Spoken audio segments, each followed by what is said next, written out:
show. Always Irish show. Always Irish show. Sometimes it's good to just yell about football. What are you doing? Don't do this to me, Harry! The Ohio State. It's Ohio State! What do you mean, the? It's a poison. I almost stroked out and died over it.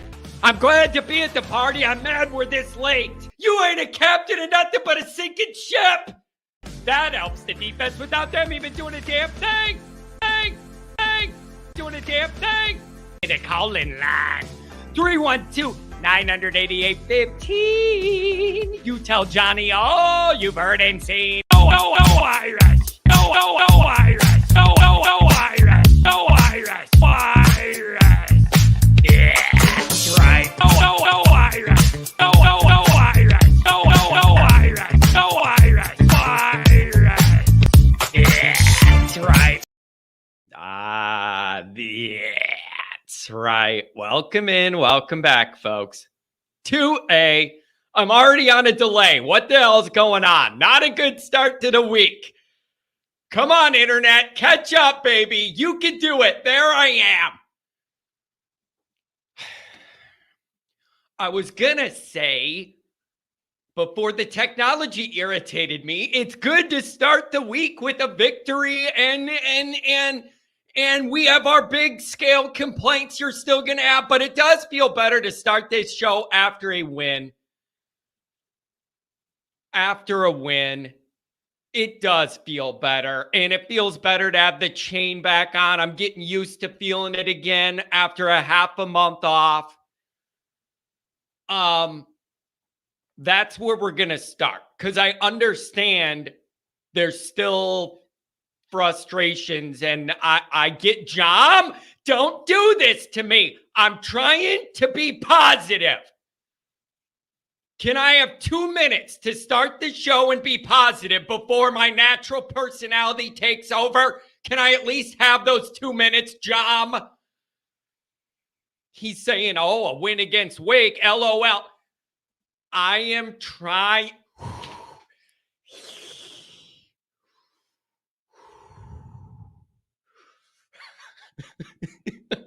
I'm really trying. Damn it. I'm trying to look at the positive end of this. And I'm starting out the show. We're going to get into some of the larger scale worries we all have. Can I at least start out saying at least we won and we didn't lose, and it's a college football game and we won it? Just let me have that. The first sentence of my note says, glad to just be here after a win, and that is a good start. Can I just have that? I couldn't get 2 sentences in, and I got triggered by this. Two sentences in the first show of the week, and there we go. Off to the races. There goes the positive angle I had. Thank you for being here. Yeah. Seriously, does anybody know anybody who works for Serenity Now or like a self-help calming expert? I need a deal. Let's do some promo marketing deal where I can advertise Serenity Now for everybody. It would just be the perfect match because nobody needs Serenity more than me. And sanity. I could use some of that because I'm struggling. Callers, I see you, and I'm going to get to you. I'm interested to know what people think. As always, thank you for being here. You can find Rocky Start. You can find the program on YouTube. Do it. Subscribe if you haven't yet. Give the video a thumbs up. That helps Johnny Boy out as well. Notifications on that way you're alerted every time a new episode drops. You don't want to miss, is it? Twitter, search bar, Always Irish, rat, Always Irish Inc. Emails, alwaysirishnd@gmail.com. Audio only, anywhere you want it, you can get it. Call in line, the digits, 312-988-15. You tell Johnny Boy everything you've heard and seen. Instagram, Facebook, Always Irish Inc. USA Today, Fighting Irish Wire. Read all about it.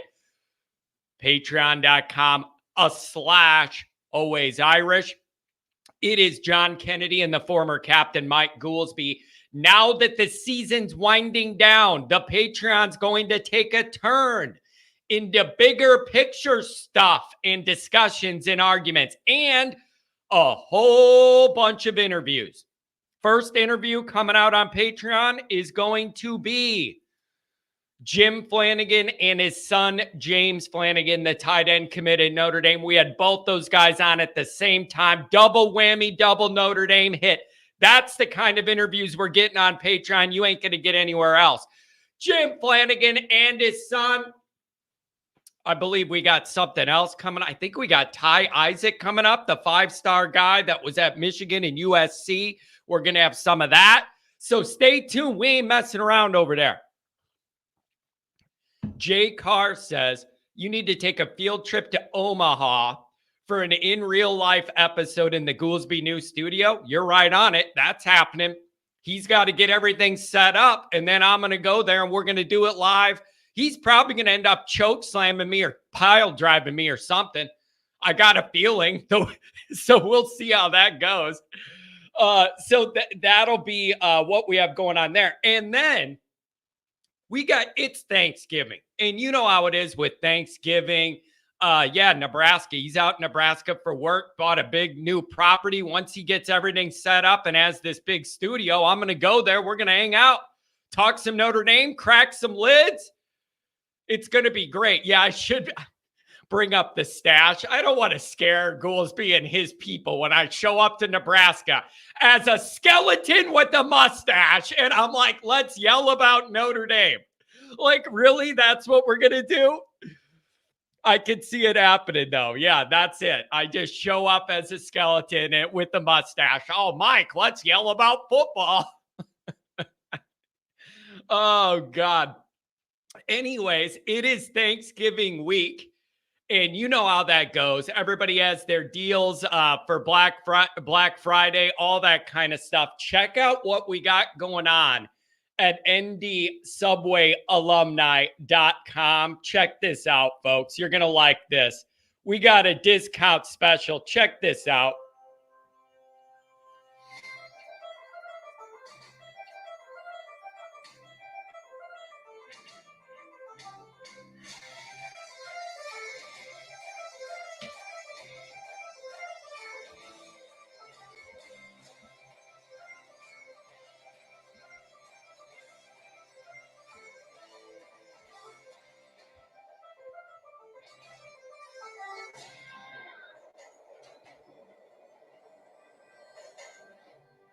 Oh, look at that. Ain't it beautiful? Get yourself a Lewski running through the 26th. We have a 25% off discount code for the Lewski. 25%? Is that just a random number? No, it's the Rockets number.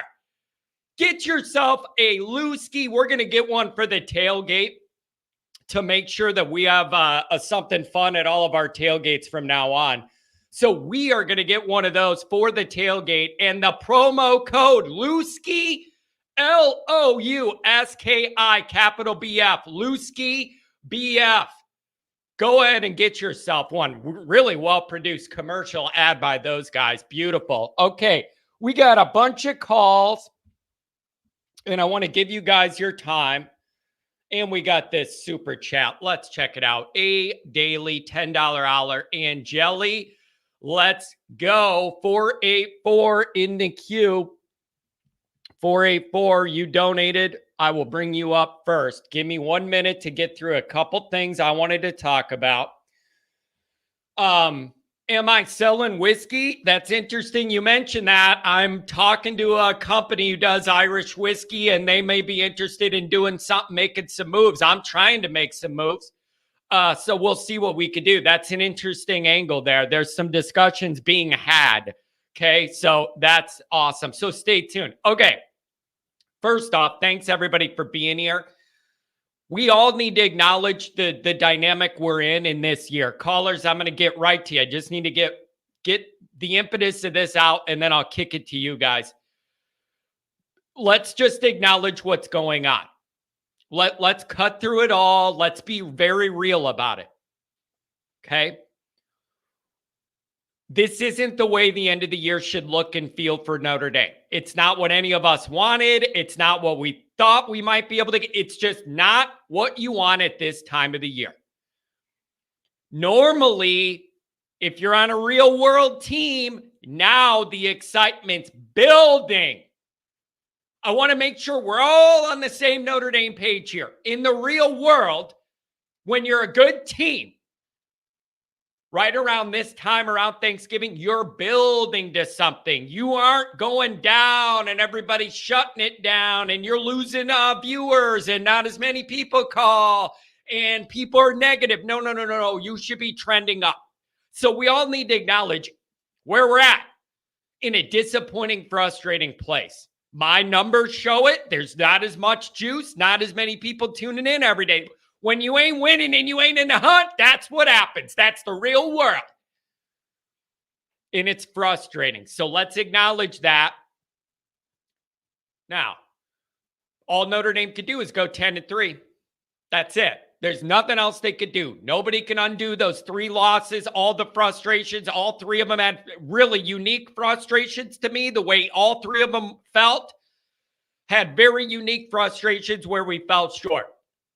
What I'm saying is all you could do is win the rest of these games. And so here's what I'm trying to do.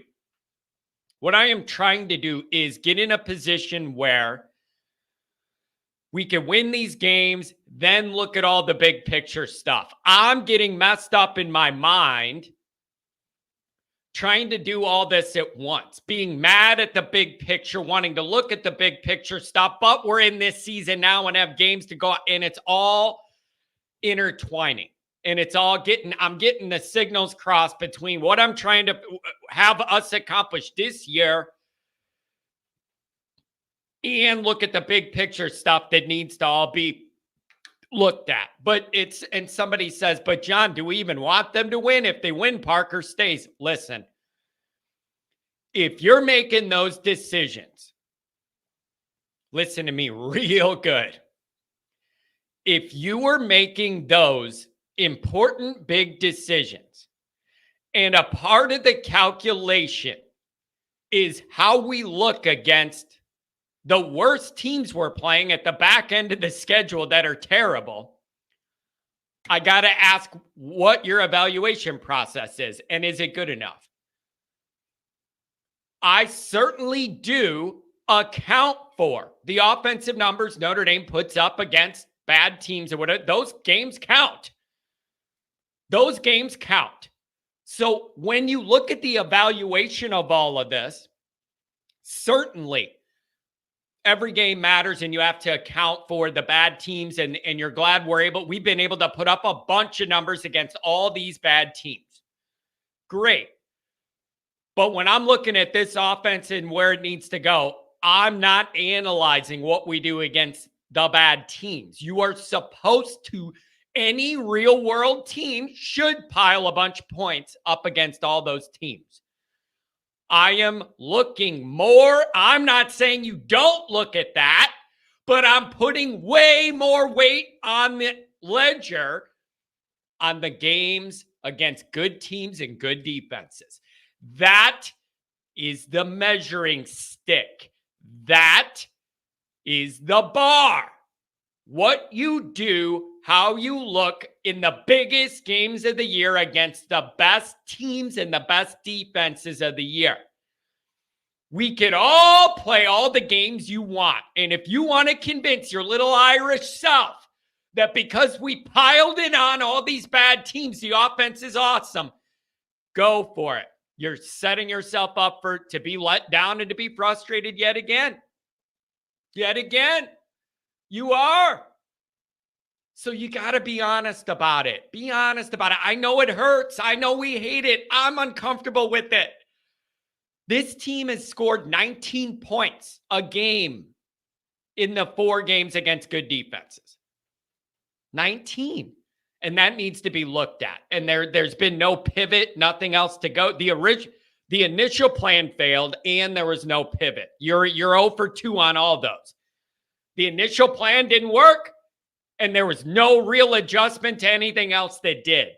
And that lasted for all the big teams we play with good defenses. That's an issue.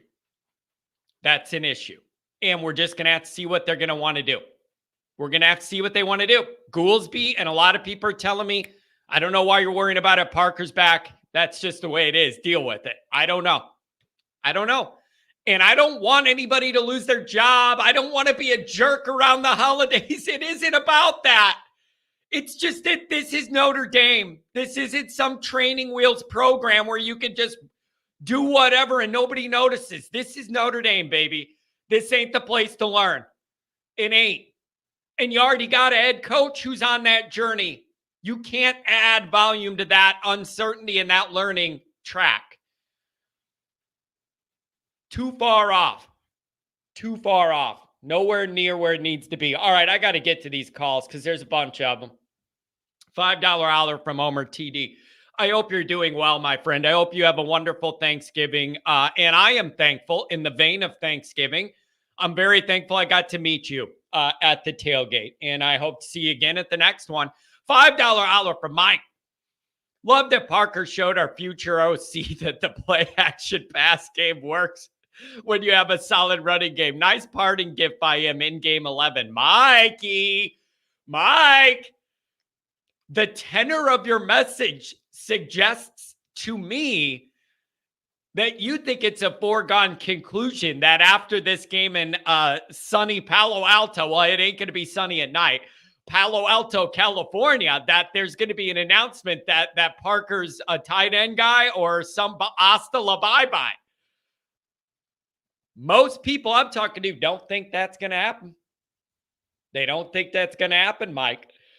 I don't know what to tell you. Also, okay, the callers are loading up. We do kind of have a bunch, so everybody get to your main points. I'll get through it. I'm going to give you the time. I did want to mention this, though. Did anybody see that they're saying Kelly's name's linked to the Texas A&M situation? Did anybody see that? I woke up to a bunch of messages saying Kelly's in the mix for the Texas A&M. He wants that oil money, baby. The Mardi Gras money's run dry. He's going to bring his beads to oil country, I guess. Very, very interesting. Very interesting. Kelly, he's starting to want to wheel and deal. I feel like going from Notre Dame to LSU was that first step into darkness. You go from LSU to Texas A&M.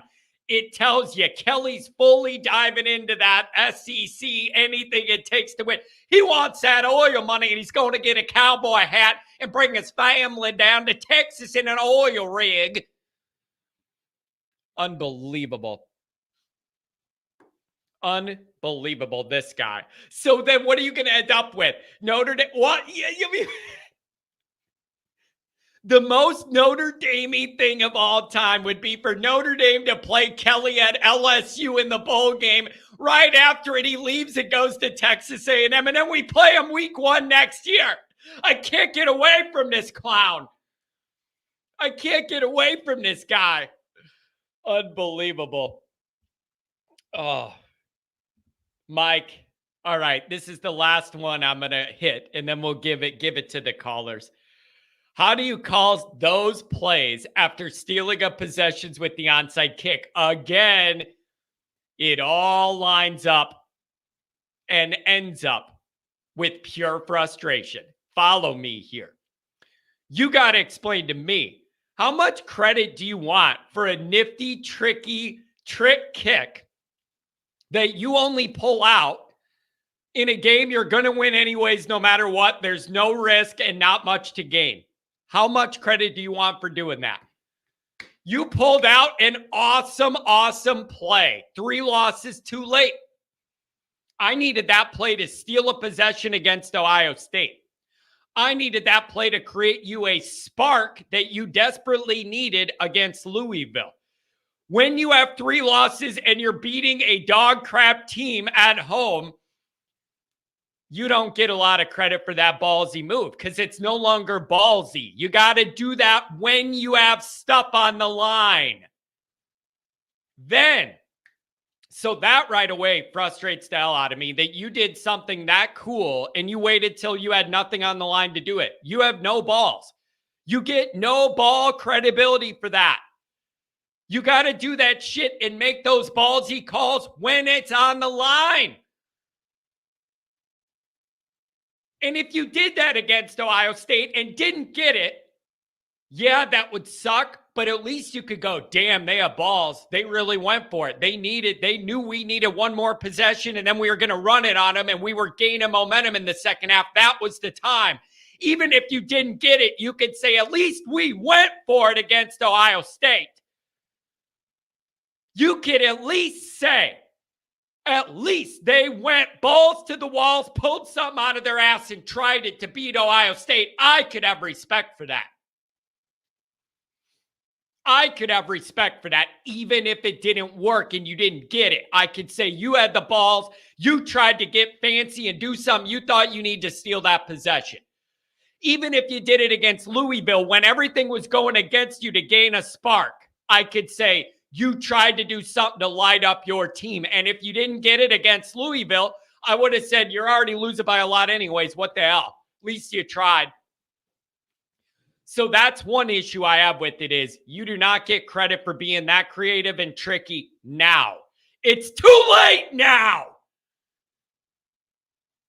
How about that for 9:20 in the morning and my positivity? It's too late to do anything like that now. It doesn't register. It doesn't matter. You needed that before the 3 losses, okay? Annoying. Then here's where it all comes full circle. You get it, and then you get ultra conservative, do nothing, and then run a 3rd and 11 run play up the middle. It makes no damn sense. That logically, football-wise, makes no sense. Why bother stealing a possession if you're going to be so conservative when you get it and predictable and boring, and on 3rd and 11 you run it up the gut? Why even bother then? Double why bother? Why bother doing it when you already have 3 losses against this horrible team you're going to win? Why bother? And then why bother if you're going to go into a shell and not even try and move the ball?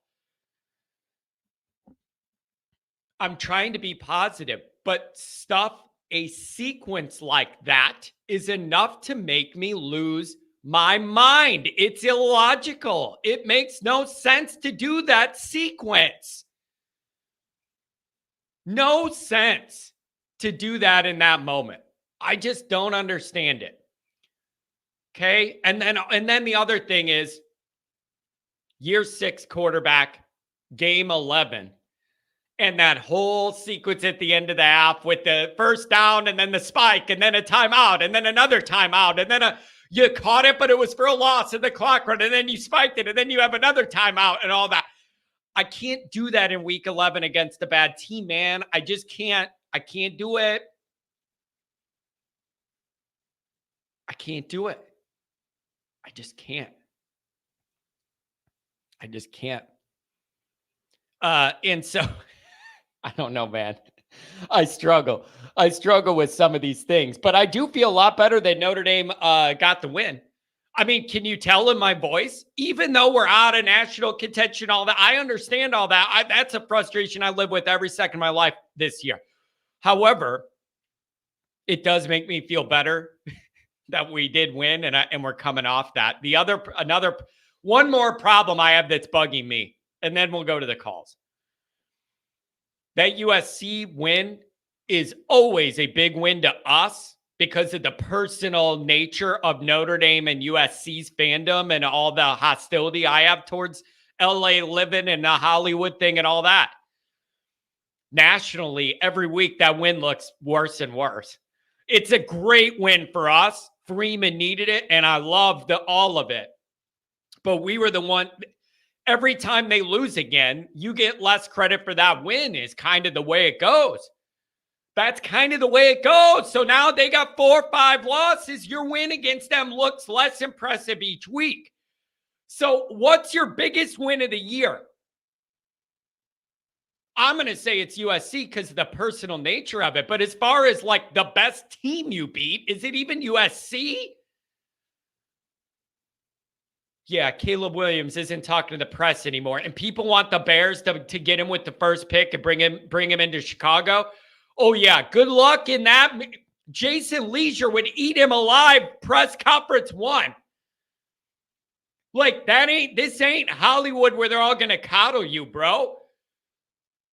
That Chicago media will not stand for Caleb Williams being like, we played a bad game. I'm not going to talk to the media as the Bears quarterback. Like, dude, it ain't going to go that way. You're going to be obligated to go up there. And if you get up there and just pout like a baby, it ain't going to go well for you. So I understand the talent, but man, that's rough. That's rough. So I get that he's a unique talent, but him ducking the media whenever they lose and then USC encouraging that and being okay with that, rather than Lincoln Riley being the adult in the room and saying, you are our captain, you won the Heisman, you need to do the right thing, face the media, and just say we need to get better. That's the other thing, you guys. Lincoln Riley's being a bitch about this too. Lincoln Riley's job is to be the adult in the room. Caleb Williams is making what, $3 or $5 million with his Wendy's and deals and everything else he has going on? You have an obligation to go out there for 6 minutes and answer a couple media questions.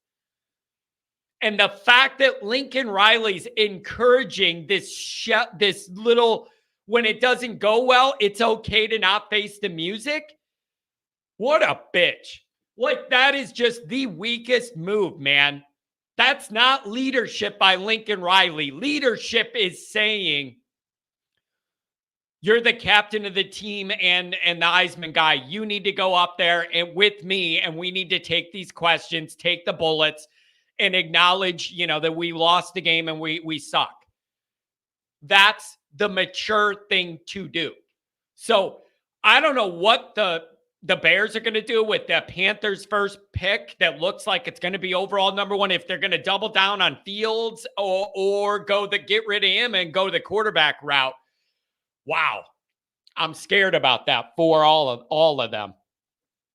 All right, 484, we're going to go to you first. You donated. I got a bank of like 6 or 7 callers. I'm going to get to all of you in a row. I've done my talking. I'm going to get to all of you in a row. Keep it to your main points. And we got the Ohio guy, and I want to talk to him about Ohio State, Michigan this week too. So I want to get to him. 484, you're walking in the door. Good morning. Hey, good morning, John. I was going to donate more, but I got to save up for my Pac-12 subscription for this weekend. Yeah, there you go, buddy. Yeah, you gotta get it. You gotta make sure you subscribe to it for one more day, and then it shuts down right when the game's over. Isn't that ironic? Oh my gosh, unbelievable! I know. Yeah, so John, I just got 2 quick points. I kind of want to talk about what I'm thinking about wrapping up the rest of the year, and then going forward into 24, especially as it relates to Angeli. But before I do that, quick question that I thought like maybe you would know or someone in the chat might know, which is that for this 24 schedule, there's still a hole in the schedule. There's only 11 teams on there right now. I saw that there was like some people are writing like, oh, we might try to schedule Army or something for the 12th game, but I think that was like just speculation on that article's part. So I don't know if you have any information on that of any teams that they're trying to plug that gap with. Didn't something get messed up where there was somebody we were supposed to play and then they backed out? Was it Miami? Was it Miami? Okay, Miami's in my brain and I forget what happened with that. I don't know. I'm too worried about finishing up whatever this is going to be before I worry about all that. I don't know. I don't have the answer to that. Maybe somebody else does. Okay. Yeah, no, all good. All right. So moving on to wrapping up this season. You're totally right. All your takes about how the victory against Wake does nothing to move the needle at all. It can't. It does not. But I think my biggest takeaway from that game though was, man, those young wide receivers, they like finally clicked. And I thought that was hopefully that's a glimpse of some things to come in the future where we can actually have a real offense that we can mate with our excellent defense and actually produce like a fantastic team. I think maybe we're trending in that direction. I will say this. It was obvious that it looked like those guys were a little healthier with the hamstrings they've been dragging around most of the second, from the middle part of the year on. It did look like they were more healthy and had a little bit more bounce to them, both of those younger guys.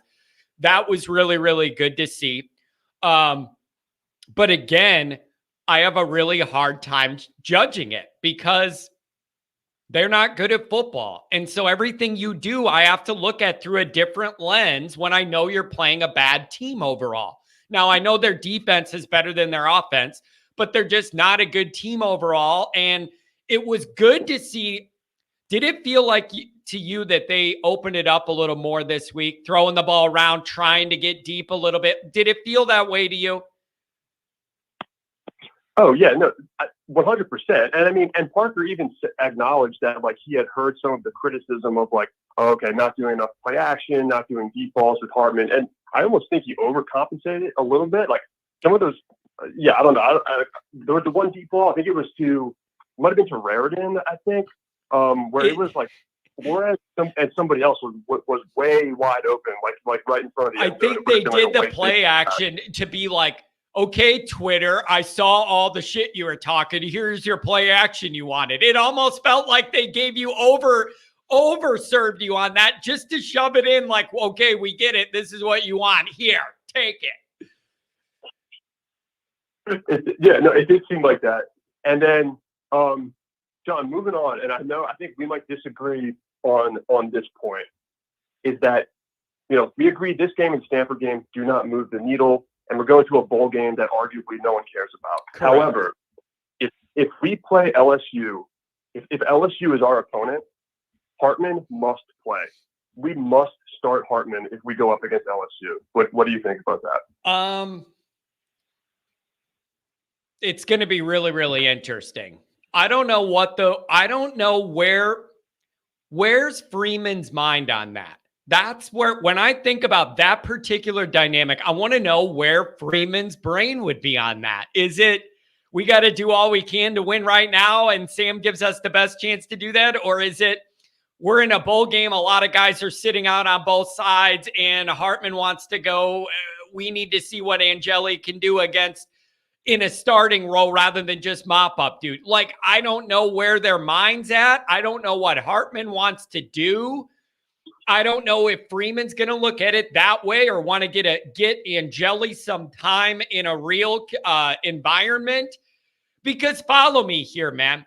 I'm getting a lot of like peanut butter Angeli time. Love it. Like, look at Angeli, smooth, no panic. I love all that about him. But we've only seen him in mop-up duty against bad teams. That makes me nervous. Like, I love the way Angeli's looked so poised and made some really great throws. But I've only seen him when we're winning by a lot against bad teams. And I would like to see him in an environment where that isn't the case. Is that fair? No, it's absolutely fair.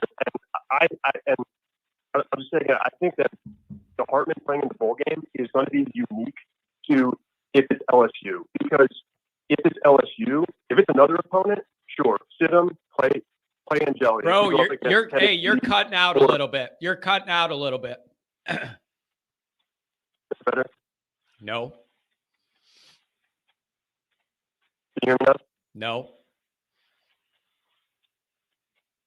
I don't know what happened, man. Maybe you're down in the bayou with Kelly. Can you hear me? Am I back? I can't hear you, man. I'm sorry. You're totally cutting out. Feel free to call back if that line gets cleared up. I know it's on your side and not mine too. Not trying to be mean. I'm just trying to fix the issue. And again, I'm telling you guys, call back, man. I feel bad. I don't like. This would be a weird year to do the Kelly thing. It would be a weird year to do the Kelly thing. It would be a totally bizarre year because I envision that Notre Dame versus him matchup being who's elite at their new program, like who's truly up at that level, who's winning a playoff game, let's do that. This isn't what that's going to be. I don't have the energy to debate and troll back and forth with LSU people over who's going to have 3 or 4 losses. I don't have the energy for that. There's not enough pride on the line in that. I don't have enough confidence in our side to do that. So really weird year if you're going to end up in that matchup when neither team's where they want to be. And again, I'm going on the books with this right now. I know everybody's saying LSU's defense is terrible. I have no faith in our offense operating against an SEC defense right now. I don't. And I know they're bad. Yeah, I understand that. So I believe our offense is bad. So there you go. Oh, John, 38 points a game we score, whatever. Yeah, I know. Against Navy and Tennessee State and Central and shit Pitt. Yeah, I know all about that. LSU's talent is not that. You ain't going to score 38 that day. I got problems with that matchup, and it has nothing to do with that Kelly's so awesome. It has to do with right now we're not. I got to separate that. Like I would have no faith if Notre Dame to shred that LSU defense. No faith. None. And as good as our defense is, Daniels, if he played, which he probably won't, I mean, I'm worried about that because he would throw and run. And that not the year I want to have that matchup. Not the year I want to have that matchup. Neither team's where I want them to be. Call back, man. I felt bad for you. You donated, but then you totally cut out. You sounded like a robot. 219, you're on the line. What's going on? Good morning. Hello? Hello. John, hey. All right. I'm going to get right into it because I'm going to push back on what that last caller just said and also the statement you made. Okay. Regardless of who we play in the bowl game, in fact, against Stanford, you want to play Angeli at first half and Minchie the second half and see what they got? Hartman should not play in the bowl game. And I know the caller's saying that he feels most confident with Hartman that gives Notre Dame the best chance to beat LSU in a bowl game. We've seen Sam Hartman go out in the last blowout we had that was 58-0. He threw 0 touchdowns and 2 interceptions. We've seen where he's went out and thrown multiple picks against Louisville. So I do not see the advantage that Sam Hartman is going to give Notre Dame to beat LSU. You know, that's the other argument. Well, listen, man, they're just not going to want to drop a guy's first time start in a moment against LSU, probably. Like, why not? Why not Malik Zaire did it and went out and beat him in a bowl game? Hey, and listen, came back the next year on fire until he got injured. I'm with you. I am with you of getting a start on the future and getting Angeli competitive snaps with the game still in doubt against a decent team with decent talent. I am all for that project. I just think that the way Notre Dame thinks is they're not going to want to do that, and it's just that they're not going to want to do that. They're going to want to get to their 10 wins, and in their opinion, Hartman gives them the best chance to try and get the 10 wins. You could even debate if that's true or not. Like, I'm not even sure that that's a fact. We don't have the confident coaches that would do that. This is so frustrating. We don't have coaches that are confident to do that.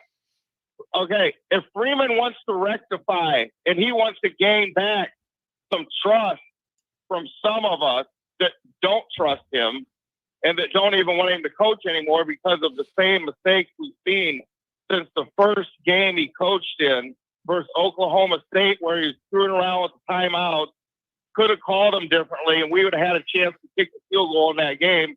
That didn't happen. We lost. And we've seen this numerous times where just he's doing things that everybody's questioning. And then, people come back and they say, well, it's not Freeman. But yet when Notre Dame releases audio of what's going on in the headset against Duke, Freeman's the one who's leading the charge. So to rectify all the things that have happened this year, like, for example, we should have beat Ohio State. Sam Hartman came out. He was throwing the ball like everybody wanted to see to start that game. For whatever reason, we backed off the pass. Clemson, Audrey Guessame had like 100 yards first quarter. There's like 4, 5, 6 carries. He backs off. You don't see him no more. And then just the numerous other little things, the onside kick, and then you run the ball up the middle, and it's a big waste of momentum. To change that narrative can be changed going into the off season, but it's not going to change if you continue to play Sam Hartman. If you go in, let's say we play LSU, that's who I want to play, or even K-State, which I have no interest in any bowl games other than LSU. If you go in and you lose to LSU with Angeli as your quarterback, I don't think that Freeman's going to take a hit on his reputation as a coach from that. Oh man, that's a really good way to look at it too, because you're building in then the idea that you're getting ahead of things, and that you need to get this guy a competitive start, and that frames it differently. I totally understand that angle, and it would be a way for you to do that. I get that angle. Does Freeman sit? Because otherwise, Go ahead. Here's the thing. Here's the way I look at it. Okay, Freeman's already said he's bringing in a transfer quarterback. Okay, fine. You want to do that? Go ahead and do it. But I believe that Angeli and Minchie should play in Stanford. I'm leaning towards Angeli because everything we've seen him do up to this point, even though it's been in garbage time and stuff like that. Yeah. But he still did it. He showed that pass that he dropped in. Was that Faison? Yep. He threw that touchdown, Angeli. I mean, that was a perfect pass. It was a beautiful pass. If he can do that, and you go in against LSU or whoever, and you put him out there, that is his opportunity. So now you want to bring in a transfer quarterback, hey, we've got a legitimate competition. And if you lose, then hey, okay, Angeli, if you lose and Angeli goes out and throws 3 interceptions, then hey, we don't want this guy starting against Texas A&M and destroying the season week 1 next year. Yeah. Or by some chance you put Minchie in there and he does the same thing. Yeah. I just see that as the path to salvage Freeman. I get it. I'm with you. I don't know if they would do that. Does Freeman see it that way? Is there a scenario where he sits down with Hartman and says, hey man, you did the best you could. We made a deal here and you tried the best you could, but now you got to understand, now that we're not in the playoff, I got to play guys to see what I have next year. Sam Hartman's a 6-year guy. He understands the business, made a bunch of money at Notre Dame, increased his, Q rating with everything and all that. Is that a discussion that could happen? And they're like, Hartman, go train for the league or be there and support our younger guys. I think Hartman would understand. He can't not understand, but I just don't know if that's even in Freeman's mind at all, or if that is a fan narrative. I have no idea if that's realistic, or is that just us getting creative in our frustration? I don't know the answer to that. Well, if we see Hartman go out there and play and he gets picked off, or even if we win, say we win with Hartman, great, feels good, feels great. But you still have you have your blank for quarterback next year. Yeah, you have guys. You're starting back over. So I say I'm saying put the young guys out there. Put Angeli out there. If Minchie, if they thought he was better than Angeli, he would be second team, which he's third right now. But you got nothing to lose at this point. Yeah. No, there's nothing to lose. All you can do is gain. We've lost confidence in Freeman.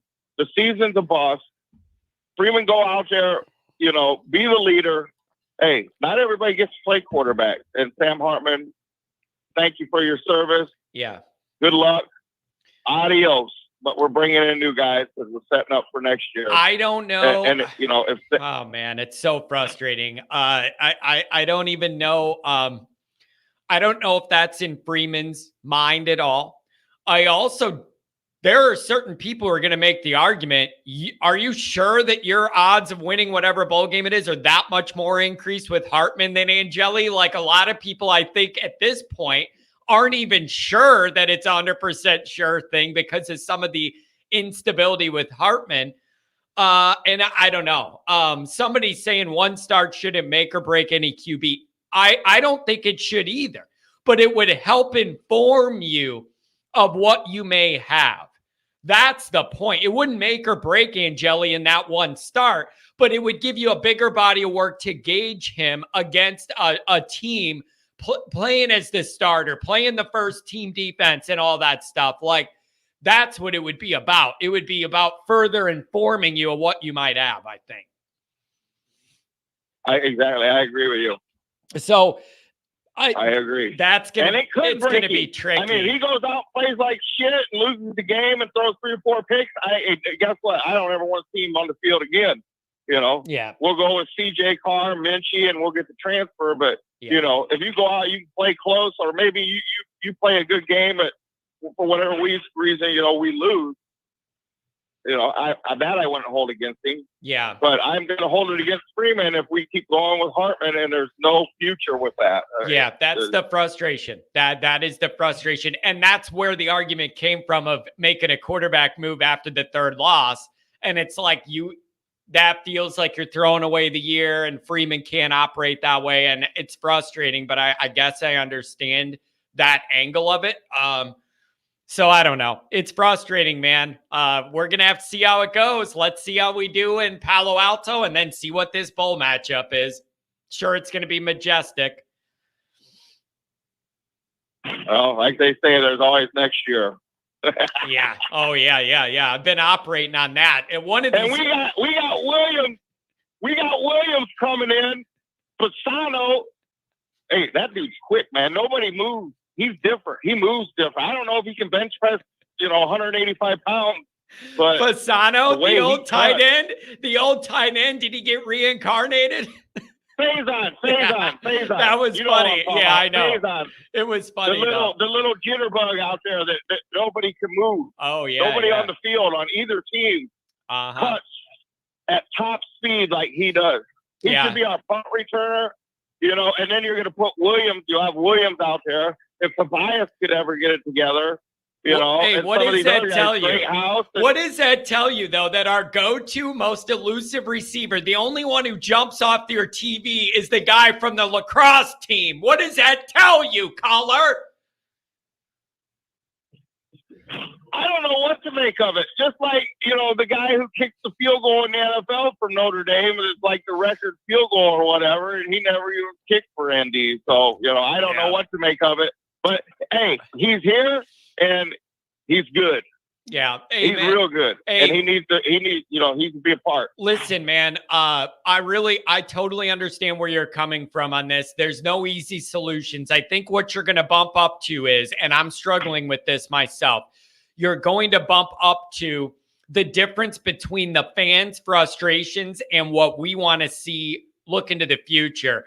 And you're going to get to a place where that bumps up against the staff feeling like they got to scrape out every win they can for this year. And then the staff is wrong. Those are two different ways to approach all this. I need them to thread the needle, win the remaining games, and get all the younger guys in. That's what I want them to do. Thread the needle. It doesn't have to be one or the other. Get to 10 wins, and let me see some of these other guys play. If the staff is concerned about wins, then you got to get these guys going and playing now, because next year, you got Texas A&M, College Station. Oh yeah, it's gonna be nothing gets easier. Hey man, really good call. I appreciate it in the morning, man. You're making me think about it, and I totally understand where you're coming from. Thank you very much. All right, John. Have a good one, buddy. Go Irish. Go Irish, man. Go Irish. Dude, I like that dude's energy in the morning on a Monday. I got to be honest with you. I like that dude. That's a lot of energy. A lot of energy. 361. Have a little fun on a Monday morning. What's going on? Hey, John. Good morning. What's up? I don't know if I have the energy that he'll have this morning. I but, know. I like it. I don't know what he was on, but I like it, man. That guy was going. So I want to address what you just popped up on the screen there. I hear what you hear, and I don't want to believe that Parker's coming back, only because we've seen enough. We've talked about it. I called you on Friday and we talked about it. We've seen enough from Parker that I don't know if he gets it. And are we supposed to believe, which I said on my show, I said to you, my biggest fear is that we look great against Wake, we look great against Stanford. You're like, oh, it clicked for Parker. Or we just play another crappy team and it's easy to beat up crappy teams? Yep. So that's where I'm at on the Parker thing. Mike, there's really no argument. There is a clear dividing line here of the numbers we put up against all the crappy teams on the schedule.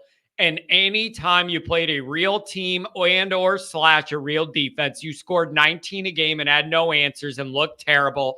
And it's the reason you lost the game. It is not, there's not even a debate. There's not even a group of games in the middle ground. It is so stark. When you're playing the bad teams and then when you play the good teams, you get 19 points a game. Like, it's just, that's obvious. The dividing line is clear.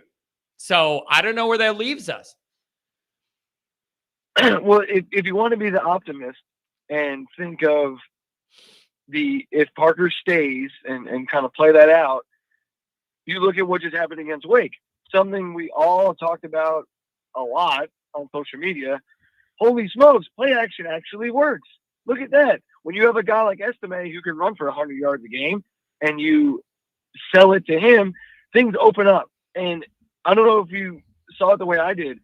Some of the passes, like the touchdown pass to Raritan, Harmon had 3 options. He chose the deepest of the 3. It was a touchdown. Fantastic.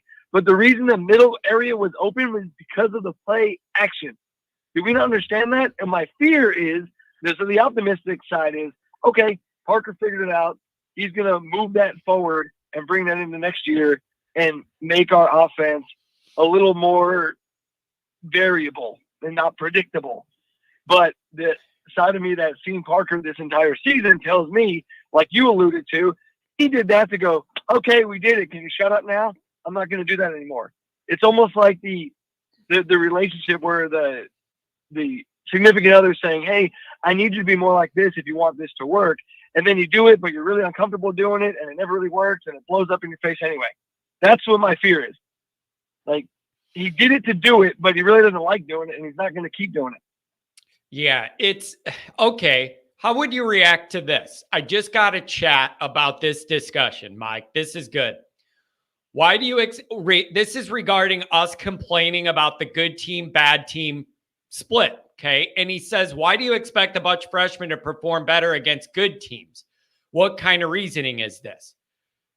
I mean, Sam Hartman's a 6-year guy who's like 30 years old. So he's the leader of the team, and he's like my age. So I don't know about that. But the other part of that, Mike, is I would respond to this chatter is that's where you need the coaches to scheme up things that can work, that the younger guys can accomplish. That's where the coaching part comes in of you need to scheme up some things. Come up with something. So I understand that the freshmen are going to struggle the better teams you play, but it's bigger than that. The whole operation, it's bigger than just that dynamic. There is no clear plan against any of those good teams, and then no pivot off the plan when nothing worked. There just isn't. 100%. Flores going for 100 yards receiving. Where were most of those yardage obtained? It was after the catch on some sort of crossing route. Never heard of it. Never heard of it. What is that? Never heard of it. Did that happen on accident? Well, that's if you've actually paid attention to the passes that don't go to Flores, he's been open on that route a lot. And I don't know if it's a refusal from Hartman, if it's I say a lot, meaning in percentages of which he's run that route to being open. Not that he's run the route a lot in a number-wise, but percentage-wise of routes run in that regard, he's been open. The touchdown to Greathouse, it was off play action on a crossing route. The reason that little window was open is because the middle defenders took a few steps forward. Yep. And then opened the space behind. And I just look at the yardage that was gained, and it was not because we were throwing the ball 25, 30 yards downfield. It was that 10 to 15 range that was created because of play action and Hartman finding those windows that to everyone talking about Hartman, Angeli can make those throws. Those were open enough. Any D1 quarterback should be able to make some of the throws that Hartman made on Saturday. Yeah. And then you look at Angeli's pass to face on, and if you hadn't noticed, what are the three names I just mentioned? Flores, Greathouse, face on. What do they all have in common? The true freshmen. Yeah.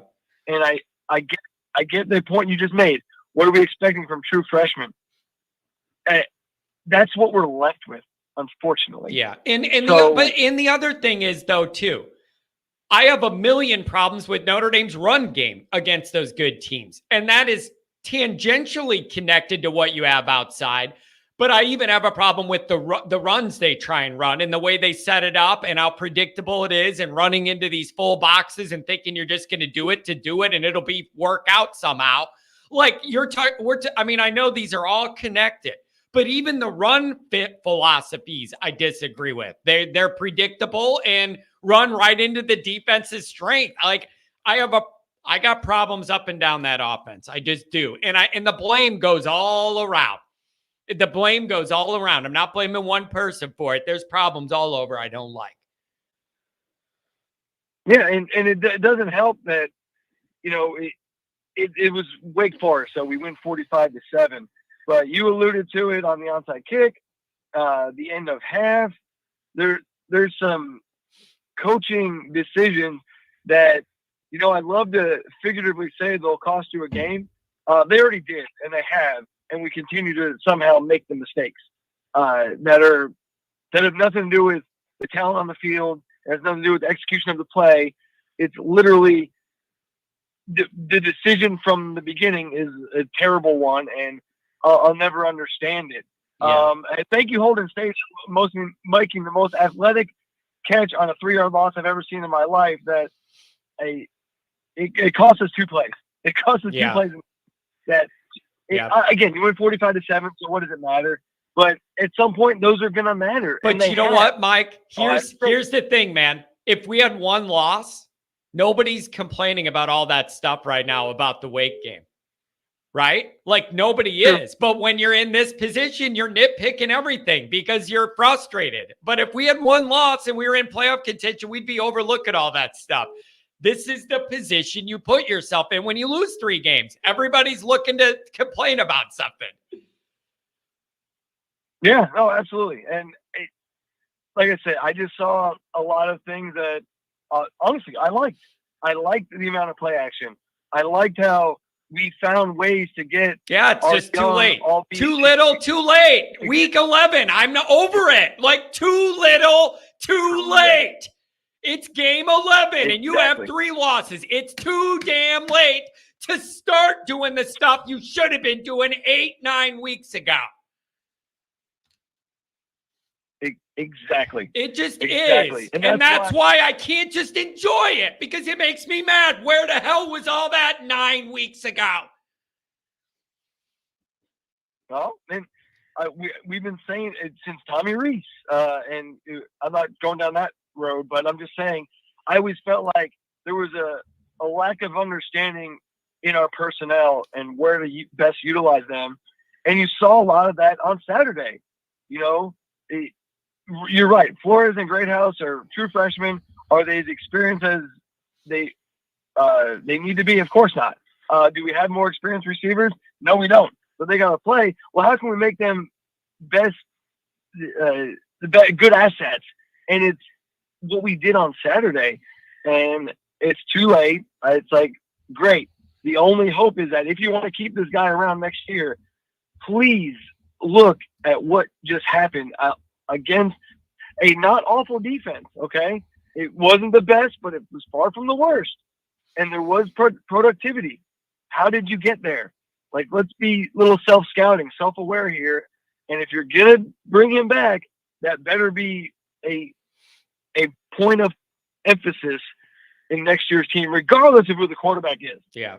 I don't give a crap. If Angeli, Minchie, Pratt, whoever, it doesn't matter. Yeah. Because I just go back to a lot of the throws Hardman made on Saturday. If you're a competent D1 quarterback, you can make a majority of those throws anyway. Yeah. It doesn't have to be Patrick Mahomes and Peyton Manning level throws. Yeah. It's, man, it's really kind of simple in some ways, but really complicated in some others, how the position we find ourselves in. So I'm with you, man, and I'm frustrated, and I hate being in a position where Notre Dame does a bunch of things I love in a game, and it makes me mad.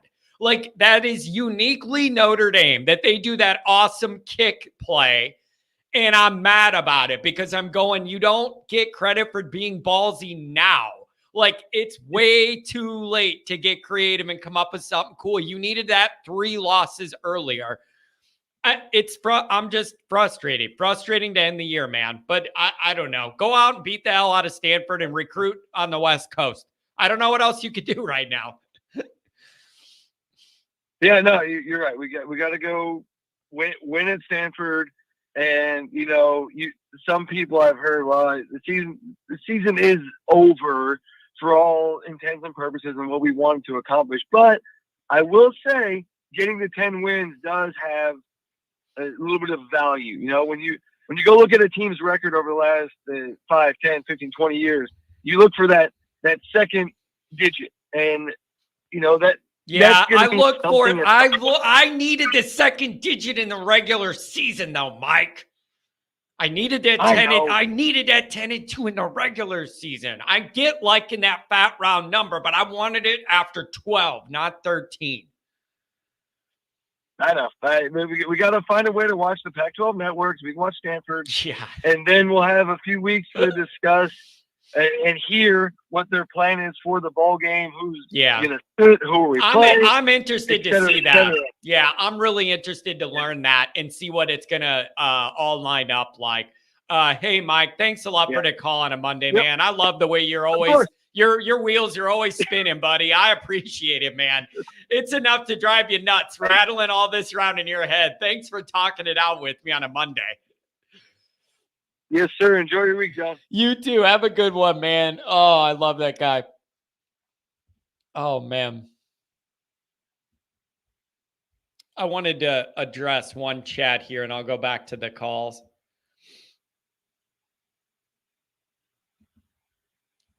Check this one out from Crying Belly.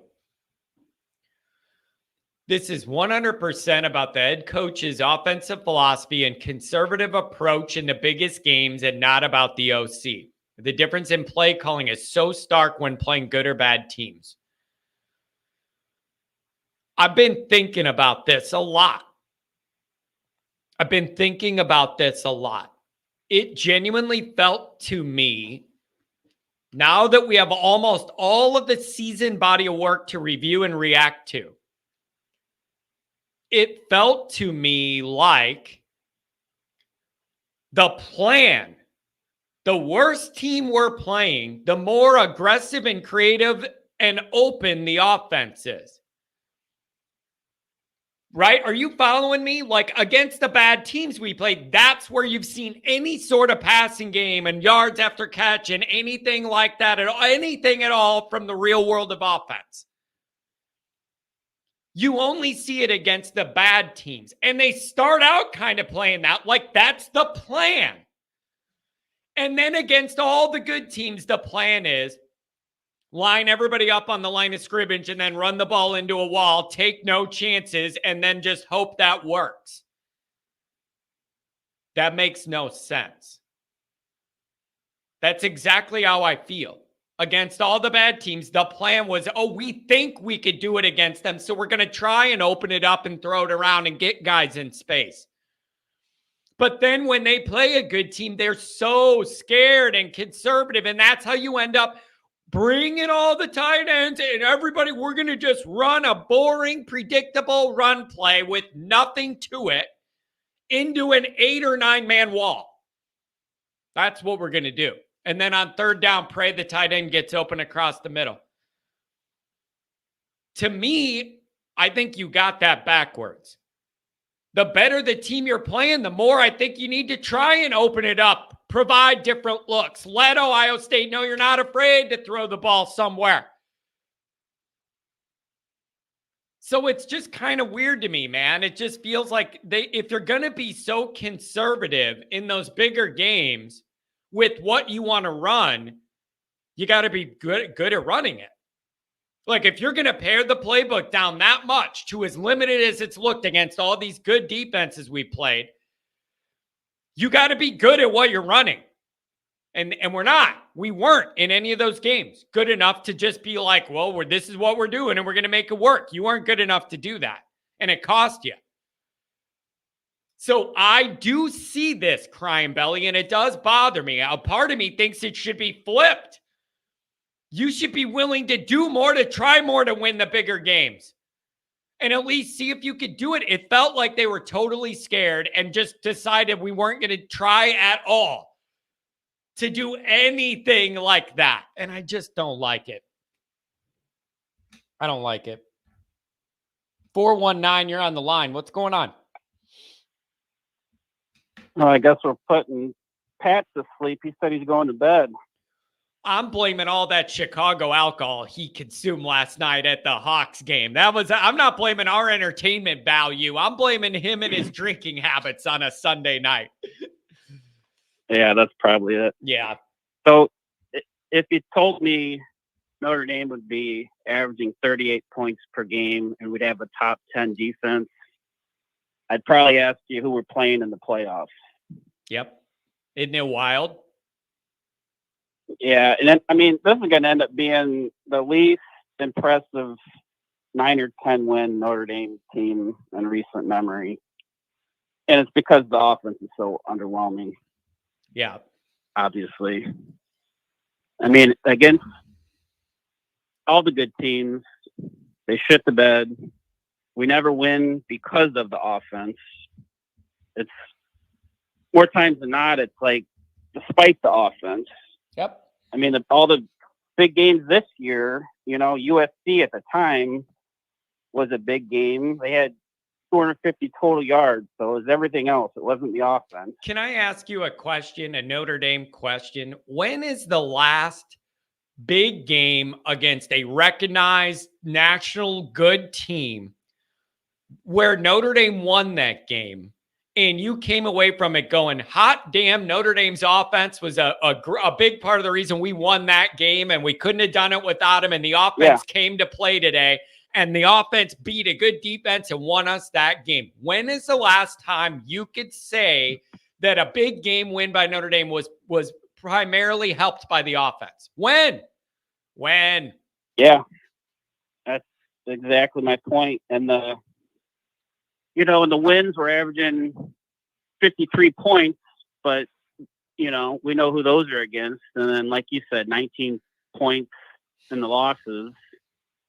They've got Wait a second. Wait. Somebody's saying Clemson 2022. Are you forgetting the 8 block kicks and the pick sixes by the defense and special teams? That was the opposite of an offensive masterpiece. We could barely throw the ball in that game and got away with it.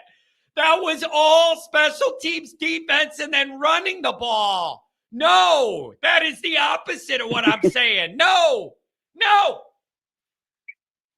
Sorry. Yeah, that was sorry about that, but that triggered me. No, that was remind yourself how all that happened. The defense was getting pick sixes, block punts, and short fields. That wasn't the offense. Yeah, they made it easy for the offense. That's another classic example of that. And then to your point, it took 3 losses and getting to the last 2 games to loosen up with the onside kick and the play action pass. Oh, it drives me nuts. Absolutely enraged me. And only Notre Dame could put me in a position where Notre Dame does great things on the field and I'm mad about it. Like, dude, this Notre Dame Son- thing will make you crazy. They did a bunch of cool stuff I loved, and I was mad the whole time because you did it all 3 losses too late. Yeah, so based on that, I'm predicting against Stanford. I predict a fumble Ruski Oh, yeah, and yeah. lateral pass on the kick return. We're going to have double 4 reverse. end arounds where they pitch it to the guy and the other guy crisscrosses behind him the other way. Oh, yeah, we're doing all the tricks, baby. I want the chutes and ladders. I want all of it. Yep, they're going to unload the clip. Oh, and man. then I'll leave you with Thanksgiving pro tip for everybody. Everybody's gonna load gravy on everything, but get into that cranberry relish. Oh. Put a little of that on your turkey. Forget the gravy. Cranberry relish. Wow. I mean, you know that I'm not going to do that. But for the normal people that don't eat like a sick bird, I think that would be interesting to explore a little bit. You could try it. Is that cranberry thing that looks like Jell-O that people cut up? Is that what you're talking about? What are we working with here? What is that thing? It looks like Jell-O moving around. What is that? It's like purple. It looks weird. No, that's like a cranberry gelatin out of the can. This is something else. It's like I don't know. It's more like loose and natural looking. I don't know what the hell it is. Interesting. Yeah, if you see it on your table, I'm telling you, everybody put a little of that on your turkey. It's a game changer. Oh, you know I'm the wrong guy to talk to about food. You know that. I admit that. If you show up and see it, you'll think of this call. Add a little bit. There you go. All right. I like that tip. Adam Dowling says John probably hates Thanksgiving. I don't hate Thanksgiving. I just eat the regular food, man. Give me a chunk of some turkey, some potatoes, a hunk of bread, and that's all I need. I could eat in prison and be fine with it. I just need regular shit. You're as basic as our offense. You got to loosen up a little bit. Yeah. You got to get modern. What a great way to put it. Look at you. That's perfect. Way to bring it full circle. New stuff. It's 2023. Get modern. I love what you did there, man. You just brought it all the way back. That is beautiful. That's so great. Thanks for taking my call. Oh, I love you, man. Thank you. I'll see you on the Twitters. All right, take it easy. Later. Happy Thanksgiving, man. Mark with glasses there, the one in famous. All right, I got a 937-407-773. You're the next one's coming up. 937, what's going on? Hey, John, it's your favorite Buckeye fan. Telling you. Hey, one thing I got to say, at least with your base dietary selection, those are pretty good selections. I mean, you can live off of that. You won't lose. So. Yeah.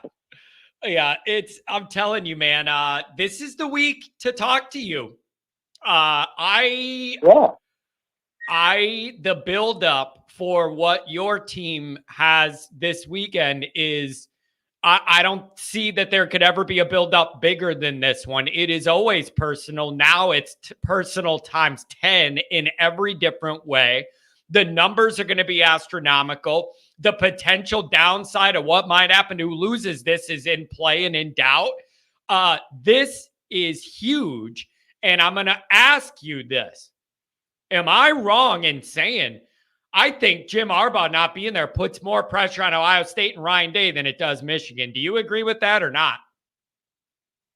Oh, I agree with that. I do. I will say this, though. This is one of the first times I can remember in my lifetime where Ohio State goes in as a undefeated and is actually a dog in the game. So they're a 3 to 3.5 point underdog. So I actually like that. I like the idea that we're the underdog in this. And we're underdogs. We rarely lose.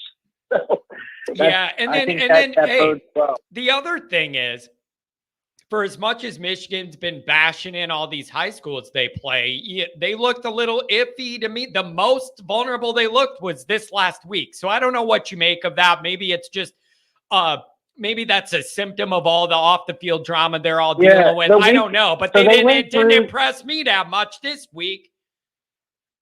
Yeah, they went through like if you look at like the last 5 to 10 seasons, the team that actually played a close game the week before and wins the game a lot of times. So it really is not a predictor as far as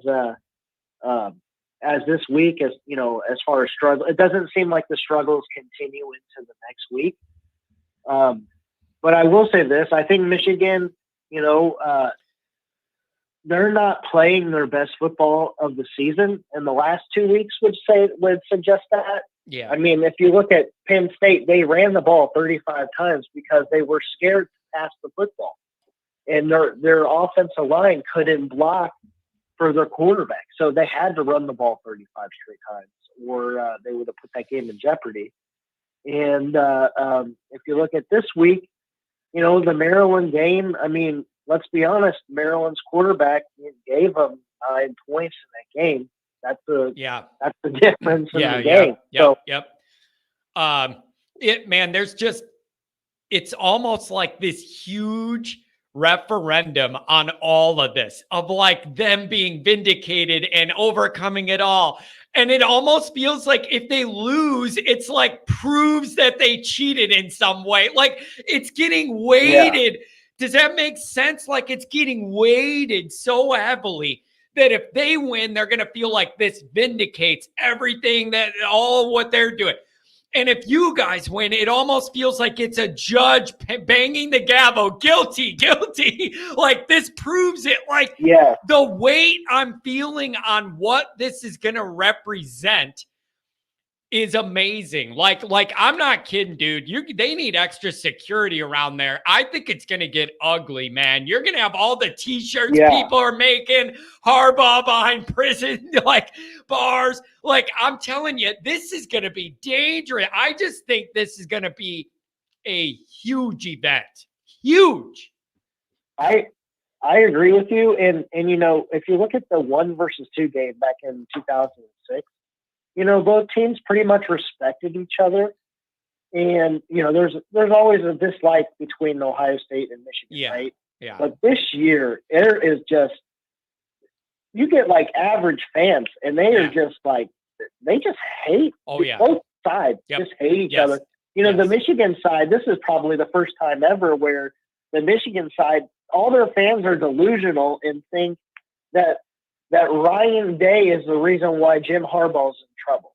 Like literally, they actually think that. Yeah. And that's what they're running Ohio State fans, we all think we all feel like we've had stuff stolen from us, in 2021 if they were cheating. Yeah. And that was why they were able to pull out the win. C.J. Stroud would have won the Heisman that year if they weren't cheating. But the other funny thing is now all of their arguments on Twitter have now pivoted.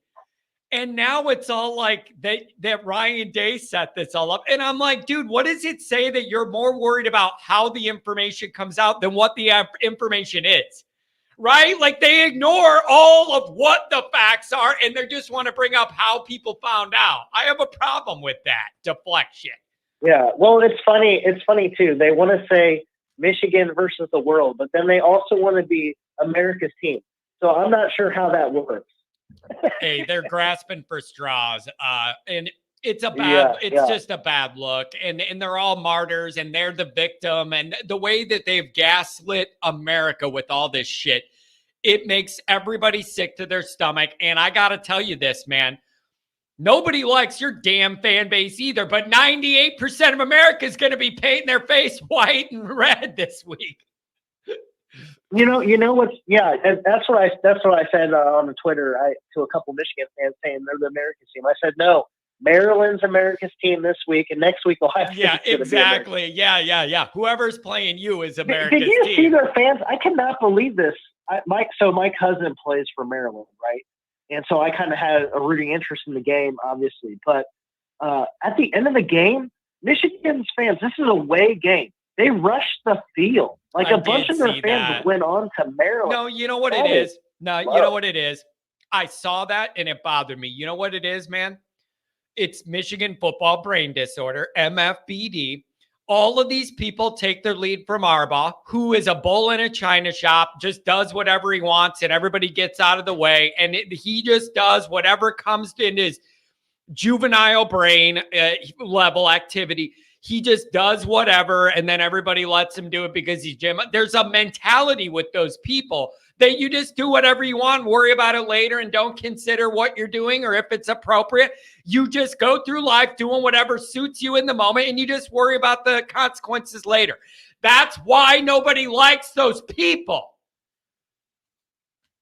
Yeah, I mean that's one of the lowest things I've ever seen. Oh, I mean, but it was win 1,000. It was win 1,000. We got to run out there. Yeah, you're going to have to work back to get to 1,000 once we take a bunch of these wins away that you accumulated illegally. Right. They're going to get to do that multiple times.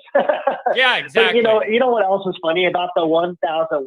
It's like even Ohio State has this. Like there's literally high schools that they played in like the 1890s. Yeah, I know. Yeah, and they count those to wins, and it's so stupid. Like they should just say they should honestly just track it from like 1925 on. Dude, I think Notre Dame.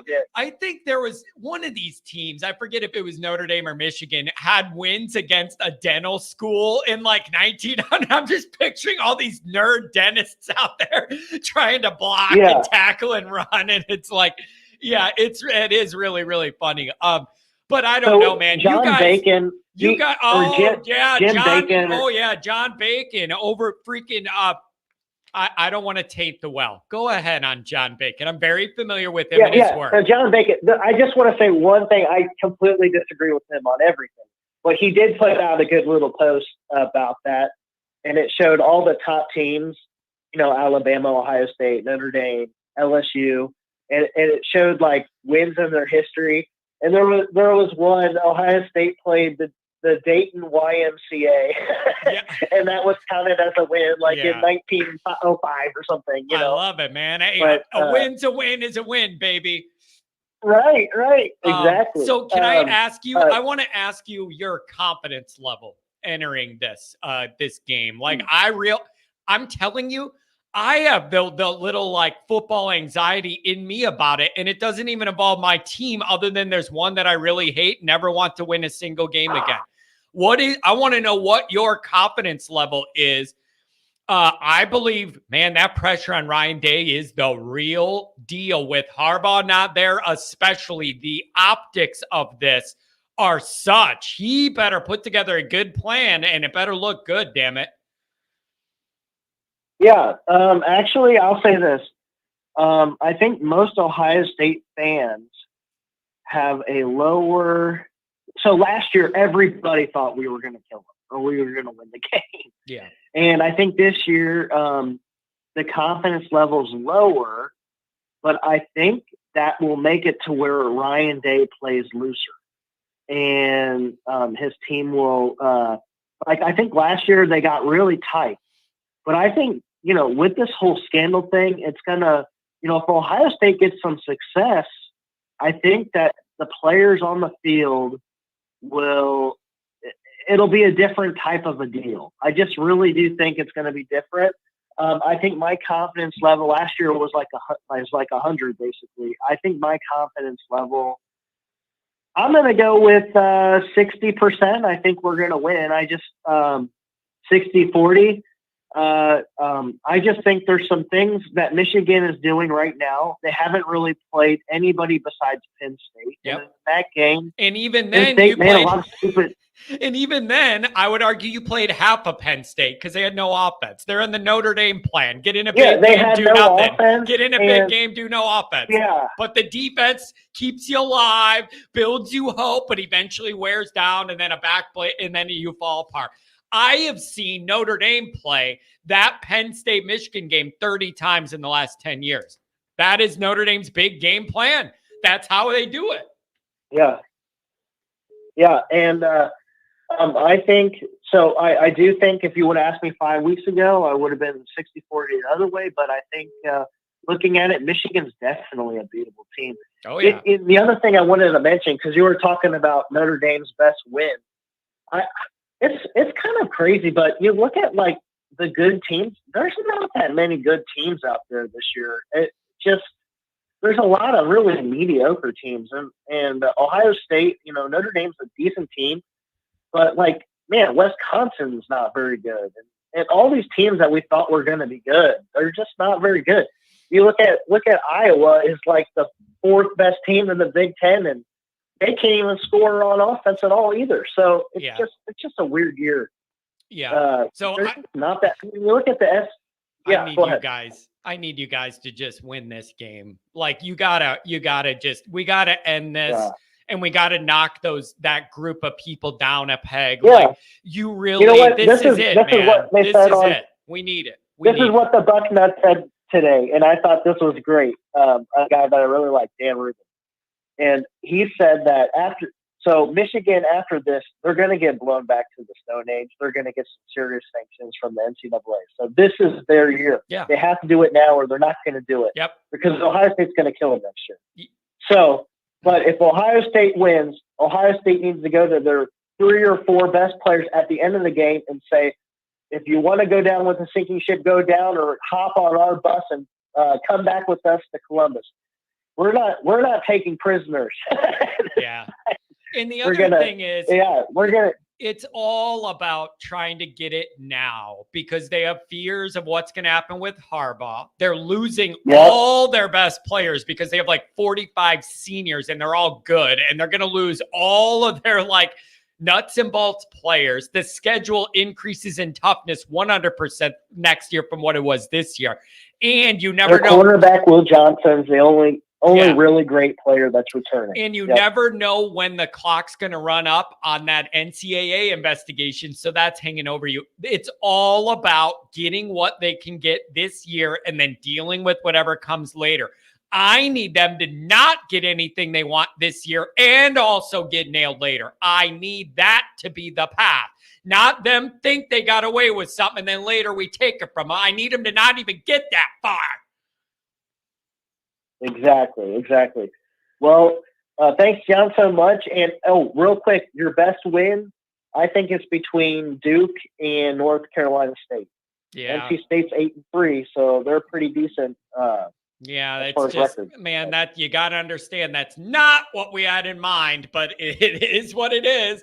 But you know, hey, talk a little bit. I'll hang up, but talk a little bit about the fall of USC. Holy moly, that's pretty crazy. Yeah, it's bad. I'll go ahead and hang up and let you talk. Hey, man, thanks for being a part of the show all these months. Have a good Thanksgiving. Get that last meal in you before that anxiety kicks up for Saturday. All of America's watching, and I mean, I don't like Ohio State, but I got to root for you. So good luck, buddy. Thank you so much, and go Bucks. Have a good one. 773 is Tom Frawley talking to me. What's going on? Hey, hi, John. I got a hats off to Ohio State fan. He's the classiest Ohio State fan I think I've ever talked to or heard from. Tom, so it bothers that was me. nice what he said. Tom, it bothers me that I can't hate the guy. Like, I'm predisposed to not like any of these Michigan, Ohio State people, but the guy's so nice to me. I don't even have it in me to not like him. It's very uncomfortable. It's very uncomfortable. No, I think he's a one-off, but yeah, it was very classy of him, and I'm pulling very hard for them this week. But hey, did you have fun at the game, Tom? Did you have fun? Oh, I had a ball. Yeah, I had a ball, and I'll tell you, I saw some things that were interesting. There were about 5 or 6 plays where Tobias Merriweather wasn't even being covered. Ergo, the one touchdown pass on the post route. Yeah. I don't know if they talked about that on the broadcast, but I saw it, and I was like, please throw this kid the ball. And luckily, the touchdown pass, and then, he had that one crucial first down catch right on the sidelines at the sticks. I mean, so the other thing is with the receivers, I mean, they haven't been healthy, and not having a Deion Colsey and a Jaden Thomas healthy, that really hurt them. Yeah, it did. Colsey not so much, but Jaden Thomas was a good possession receiver. He could at least get open and he'd catch the ball. So when they showed up, the freshmen showed up on Saturday. I know it's against Wake Forest, but again, the play action, I don't know. They did it. But this Angeli thing is very interesting to me. I think he's the type of kid that really wants to be at Notre Dame. I think he's a real Notre Dame kind of man. And you just look at the lineage. It's kind of on the lighter side of things. I'll take a little Louis Samoji. Look back at history here. Look at the great Italian quarterbacks that have come out of the Northeast that Notre Dame's had since Angelo Bertelli, Ralph Guglielmi, Darryl LaMonica, Terry Hanratty was half Italian, Joe Montana. I don't know what it is. It's kind of funny, but we do well with those quarterbacks. And if Matt LaVecchio didn't get screwed up by Bob Davie, I think he would have been a very good quarterback. So I really like this kid. Yeah. Here's what I like most, Tom. He's just calm. He's just kind of poised. He never really looks like there's a panic or a rush. He looks like he's just kind of under control of the situation. And that's one of the first things I need my quarterback to appear to be. I like it. Right. Oh, yeah. I do too. And he came out of that Bergen Catholic program that didn't throw the ball a lot. But his coaches are really the ones that sold him to Notre Dame. Said, take a flyer on this kid. I think he was a high 3-star, low 4-star, depending on what service you talked about. But I think he's got the potential to be a really good college quarterback. And, with the receivers that they have now, the freshmen and, the likes of Cam Williams coming in and the running backs coming in and what we have, that could be a very good offense if they find an offensive identity. I don't know what's going to happen. I think you were right by saying, that Jared Parker's probably going to hang around next year. There's a good chance that's going to happen. So did he listen to us? Did he have a come to Jesus moment with the coaching staff and say, hey, listen, you're going to start running some play action? Yeah, but Tom, the problem is Notre Dame's OC can never be in a position to have that realization after 3 losses in week 11. Like, we're already behind. It would be good. It would be good if that light bulb went in and then blah, blah, blah, blah. But the idea that it took this long to realize that is devastating to me. No, I know. And there's, what the hell are we going to do about it? It is very frustrating. I think, though, we got to hang in there. You got to hang tough. Let's see what happens come the blue gold game. After we get through the rest of the season, hopefully we can win a bowl game. And then, what happens in the springtime? I don't know if they're going to bring a portal QB in or not. It seems like they are going to bring a portal guy in, but and that's a whole nother discussion, is how that changes the room. And is it just an opportunity given, or is the guy told you have the inside track to have a job? Like, I don't know. Right. And so then that gets complicated too. But talking about spring, Tom, you got to come to the blue and gold game and come to the tailgate party. We're having another tailgate party. You got to be there, buddy. I will. I'll be there with bells on. Yeah, you got to do it, man. I haven't gone to a spring game in about 7 or 8 years, and I think I will make the pilgrimage down this year. And I'm telling you, we'll have the full setup. It's easy to get in and out because it's not a game like an actual game. It's free to park. You'll be able to get in and out, and we'll have everything set up. You just come by and be yourself, buddy. Oh, that might be a lot of fun. I'm going to tell some stories. I'm going to tell my famous story, the urban legend that goes around Chicago about the time I snuck into the 1990 Notre Dame Miami game, which was supposed to be the last of the series. And face value of the tickets were $19.50 a copy. And they were going for $600-700 all the way up. And I said, no, I'm not doing that. So I posed as a priest and I conned my way in to the game and sat up in the student section with the Roman collar on and everything. No, you did not. Yes, I did. Yes, I did. And there's pictures of it. There was a couple of friends of mine saw me, and This I is the came best down thing I've ever heard. This is the best story Oh, yeah. I've ever heard, and it beats mine of So- when I used to get the ticket dropped from the bag in the student section. The little. Right. Yeah. You beat mine with the collar, buddy. You're tempting fate there. Well, you got to remember that was October. I think it was like the October 15th or 17th of that year. So there was a great costume store on the far northwest side of the city in Portage Park. And I called up on Wednesday and I said, listen, do you have a priest outfit? He said he had the bib and the Roman collar, and I just threw a black suit on. I went down there and I waited until 20 minutes before kickoff, and I went to the will call window, and I said, I name dropped two priests from Notre Dame. I said, hi, I'm Father Frawley from Chicago. I said, Father King and Father Carey called me at 6 o'clock this morning, said they've got an extra ticket. Sure, no problem, Father, let me check. He goes, they didn't leave it. Now, this is before everybody had cell phones. How is he going to verify it? Yeah. So I tell him, listen, I know exactly where they sit. They sit in section 15, row 34, seats 12, 13, 14, and 15. He goes, how do you know that? I said, because I sit there all the time.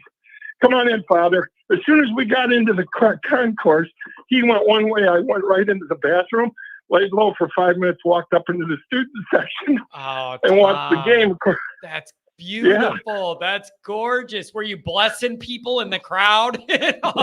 Oh, and the students were like, sure, come on in, Father. No problem. Sit on the aisle here. Oh, my Tom. Tom, you and I got to meet. You and I got to meet, man. There's a lot of overlap here. I think we both have some of the same conditions that we suffer from. I got to tell you. Oh, yeah. That is here's gorgeous story. The kicker of the story was Notre Dame was a 3-point underdog in that game. I went to the bookmaker. I said, listen, I'll lay 6 points. You give me odds, and I'll take the Irish. And then what happened? Michael Stonebreaker recovers that fumble as they were going to the score at the end of the game, which would have I would have lost the bet. Stonebreaker recovers the fumble. Didn't we get a score? 29-20. Didn't we get a rocket kick return in that one too? Right? Yes, we did. Yes, we did. Yeah, and it was the one where he almost fell down right when he got it. He almost fell down and then he took off. That happened right in front of me. That was hilarious. Tom, you got to share these stories. You got to come to the Blue and Gold tailgate. We got to meet, buddy. This is classic shit. I love this, Tom. This is beautiful. I got Johnny Latner stories. I've got Paul Horning stories. It's a lot of fun. Oh, Tom, this is great. This is beautiful. Thank you, man. Yep. Hey, listen, happy Thanksgiving to one and all. You too, man. That's beautiful. I love this, man. Have a good one, man. Enjoy it. Enjoy the Thanksgiving, and then we'll see what's up with Stanford. Dude, that dude's amazing. That beats my story. I had the student section story back in the old days when it was like the little packet, I guess, of like one student ticket in a little booklet, and my guy would just drop his off the top in a Ziploc bag. And I'd grab it, and then I'd go in as a student. And then we would drop it again, and another person would use it and go in as a student. They didn't like rip them off and take it. And there was no digital barcode or any computer shit. So as long as you had that little student pamphlet, the ushers just let everybody go in where the students go. It was easy as pie, man. You drop a rock in a Ziploc bag with that thing and drop it down, and I'd be waiting and go right in. That beats me. My man's got a fake collar. Man, that's beautiful. I got to tell you guys, better energy today. I feel better. All of our problems aren't solved. Everything is imperfect. I'm just saying I feel better about where some of this is at after a win. It's just whatever. You can tell me that that's immature, whatever. I just feel good. I feel better talking about any complaints I have after coming off Notre Dame winning. Okay, that's it. All right, everybody. I got stuff I got to do. Articles to write. I got some things to do. Thank you for donating. Thank you for being here. Good bank of callers today. And it's a holiday week, so I'll put something out for you on Thursday, but it's going to be a little different of a schedule with the holiday and everything going on. Everybody have a good Monday, man. At least Notre Dame won. It's a better start than after Clemson game. Have a good one.